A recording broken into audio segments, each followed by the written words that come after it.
महेश्वर धाम में फंसे हुए हैं लोग। फंसे हुए लोगों को निकालने का काम लगातार जारी है।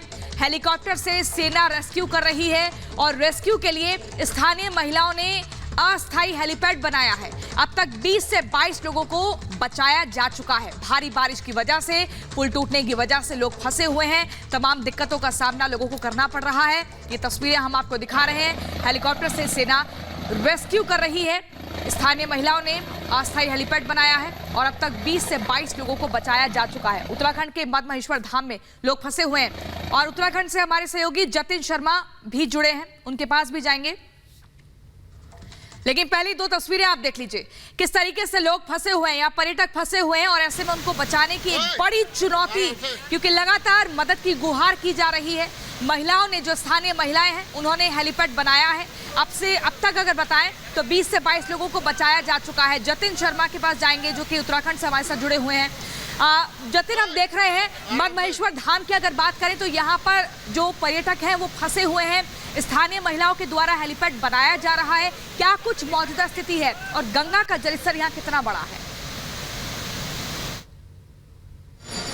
आज बिल्कुल देखिए, एसडीआरएफ की टीमें इन सभी इलाकों में प्रिकॉशनरी तौर पर तैयार की गई थी, लेकिन जिस तरीके से अब सिचुएशन हो रही है उसको देखते हुए एसडीआरएफ अब हरकत में है। जिस तरीके से रुद्रप्रयाग की आप बात करें और विजुअल्स भी हम लगातार दिखा रहे हैं कि कैसे बारिश के बाद जो गंगा नदी उफान पर है और उसका असर जिन इलाकों पर पड़ रहा है वहां पर एसडीआरएफ को तैनात किया गया है। लेकिन ग्राउंड रियलिटी क्या है वो आप देखेंगे। ये शिव प्रतिमा आप देख रहे हैं, शिव प्रतिमा की तस्वीरें हम लगातार बीते 2 दिनों से देखते हैं कि किस तरीके से गंगा का जो एक तरीके से फ्लो है वो कितनी तेज है। और आप वाइड एंगल पर अगर आप तस्वीर भी देखेंगे तो आप अंदाजा लगा पाएंगे कि गंगा नदी कितनी तेजी से आगे बह रही है। और यही वजह है कि ऊपर रुद्रप्रयाग से जो पानी छोड़ा जा रहा है उसका असर जब जैसे अब नीचे बढ़ रहा है, ऋषिकेश हरिद्वार की तरफ बढ़ रहा है, तो इस तरीके की तस्वीर है। इसी से आप अंदाजा लगाइए कि रुद्रप्रयाग और उसके ऊपर के जो इलाके हैं, मोहन चट्टी, ये तमाम इलाके वहां पर किस तरीके का मंजर रहा होगा। तमाम ऐसे रिजॉर्ट जो कि गंगा किनारे बने हुए थे उनको खासा नुकसान पहुंचा है। और रिजॉर्ट में काम करने वाले लोग और जो टूरिस्ट आए हुए थे, क्योंकि बीते एक हफ्ते की बात करें तो बहुत लंबा वीकेंड भी था, तो काफी बड़ा फ्लो इन इलाकों में था। उनको रेस्क्यू करने का काम एसडीआरएफ की टीम जो है वो लगातार कर रही है। लेकिन राहत की बात यह है कि ऊपर तो हम अभी भी तबाही का मंजर देख रहे हैं,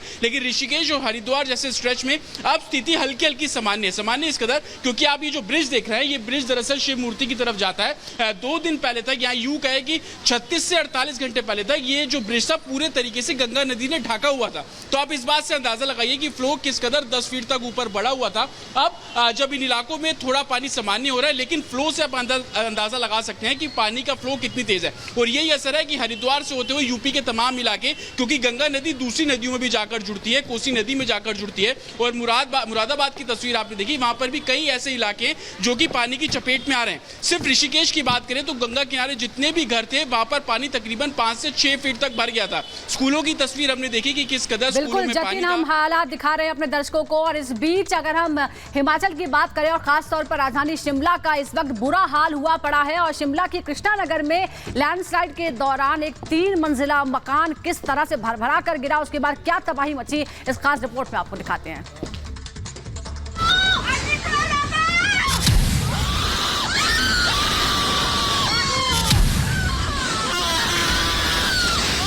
शिमला में तबाही की ये सबसे ताज़ा तस्वीर है, जहां कृष्णानगर में पहाड़ी पर बने कई मकान ताश के पत्तों की तरफ बिखर गए। पहाड़ों पर लैंडस्लाइड हुआ और देखते ही देखते चंद सेकंड में ये मकान भरभरा कर गिरा, जिसकी जद में कई और मकान आए और पूरे इलाके में हाहाकार मच गया। कृष्णानगर में 6 से ज्यादा मकान भूस्खलन की वजह से ढह गए और कई लोगों का आशियाना कुदरत ने छीन लिया। कुदरत के क्रोध से पहाड़ों पर हाहाकार मचा है। लोग अपना आशियाना छोड़कर सुरक्षित जगहों पर जा रहे हैं। वहीं तबाही की सूचना मिलते ही एसडीआरएफ की टीम मौके पर पहुंची और राहत और बचाव कार्य शुरू हो गया। शिमला में एक तरफ शिव मंदिर में सर्च ऑपरेशन जारी है और दूसरी तरफ शिमला स्लॉटर हाउस की बिल्डिंग के अंदर 2 से 3 जो वर्कर हैं वो फंसे हुए हैं। ये शिमला का स्लॉटर हाउस है जो कि म्युनिसिपल कॉर्पोरेशन की एक बिल्डिंग थी। 2 से 3 लोग अंदर मौजूद थे जो अभी भी अंदर फंसे हुए हैं। आप तस्वीरें देख सकते हैं, कुछ ही मिनट पहले, चंद ही मिनट पहले ये बिल्डिंग ताश के पत्तों की तरह गिर गई और अब रेस्क्यू ऑपरेशन जारी है। ये तस्वीर देखिए, जेसीबी मशीन लगा दी गई है। एसडीआरएफ एनडीआरएफ टीमें जो है वो स्पॉट पे हैं। रेस्क्यू ऑपरेशन जारी है और कोशिश की जा रही है कि जल्द से जल्द यहाँ से जो दो से तीन लोग फंसे हुए हैं उनको निकाला जाए, क्योंकि अभी कुछ मिनट पहले ये बिल्डिंग जो है वो कोलैप्स की गई है। एनडीआरएफ, एसडीआरएफ और पुलिस प्रशासन मौके पर है, लेकिन लगातार भारी बारिश से लैंडस्लाइड की वजह से रेस्क्यू ऑपरेशन करना जवानों के लिए बड़ी चुनौती है। काम लगातार जारी है, पर चैलेंज ये है कि रात में यहाँ पर हमें रेस्क्यू वर्क सारा करना पड़ेगा, जिसके लिए हम लाइटिंग वगैरह की व्यवस्था करा रहे हैं। हमारे पास सारी टीमें हैं, एसडीआरएफ की पूरी टीम है, डिस्ट्रिक्ट एडमिनिस्ट्रेशन है, पुलिस है और एनडीआरएफ और आर्मी टीम्स भी हमारी ऑन कॉल है, जो शिव बावड़ी पे ऑलरेडी ऑपरेशन कर रही हैं। तो हम यहाँ इनिशियल क्लियर कर रहे हैं। इसके बाद स्निफर डॉग्स वगैरह भी हमने बुला लिए हैं। हमें बहुत संभल के यहाँ पे काम करना पड़ेगा।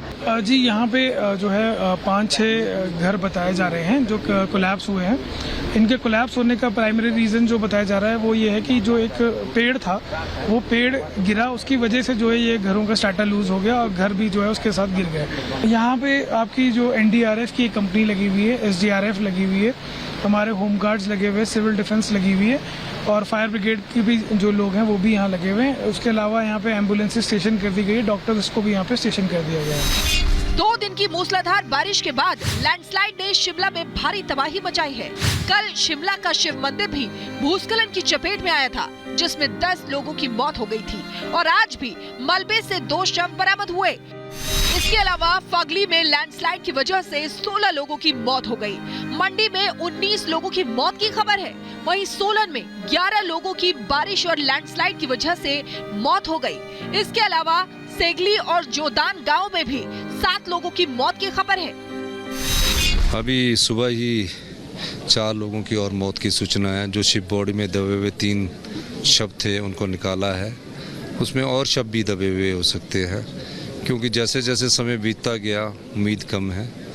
और कांगड़ा के इंदौरा में पोंग डैम का पानी छोड़ने से काफ़ी लोगों को वहाँ फंसे होने की है। वो रेस्क्यू ऑपरेशन हम शुरू कर दिया है और हेलीकॉप्टर से रेस्क्यू भी किया जा रहा है। टीबीपी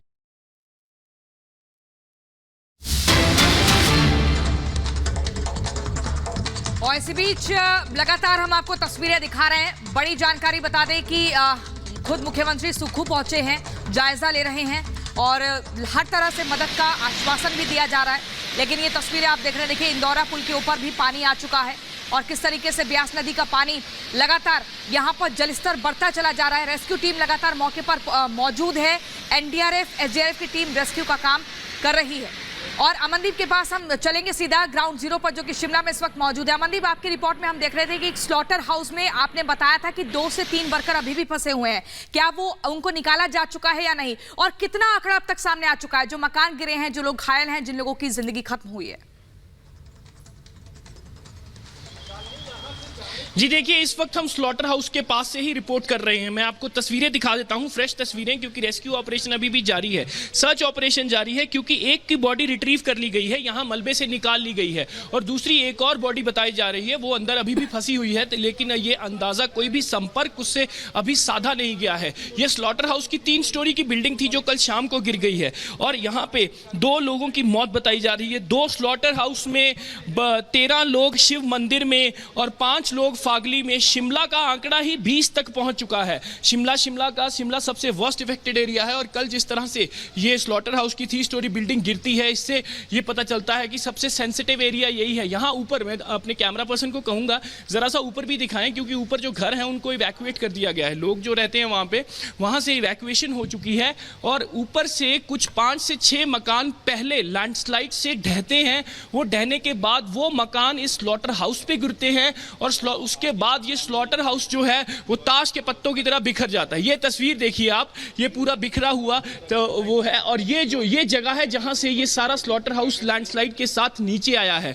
2 लोग इसमें उस समय मौजूद थे, एक की बॉडी को रिट्रीव कर लिया गया है, दूसरे का सर्च अभी जारी है और उससे कोई भी संपर्क जो है वो एस्टैब्लिश नहीं हो पाया है अभी तक। और दूसरी तरफ शिव बॉडी मंदिर में अभी भी सर्च ऑपरेशन जारी है क्योंकि 13 लोग वहां से निकाल लिए गए हैं, 13 लोगों की बॉडी निकाल ली गई है और उसके बाद 8 के अभी भी डेब्रीज के अंदर फंसे होने की शंका है। वो बॉडीज अभी भी जो बरिड हैं अंदर जो डेब्रीज। बिल्कुल अमनदीप, माफी के साथ आपको रोकना चाहूंगा, बहुत अहम जानकारी आप दर्शकों तक पहुंचा रहे हैं, लेकिन फिलहाल ब्रेक का वक्त हो चला है। पहाड़ों से लगातार टूटती आफत, बारिश के बीच चुनौतियां और इन चुनौतियों से जूझते हिमाचल प्रदेश के लोग। एक छोटा सा ब्रेक, कहीं जाइएगा नहीं, बहुत जल्द वापस लौटेंगे।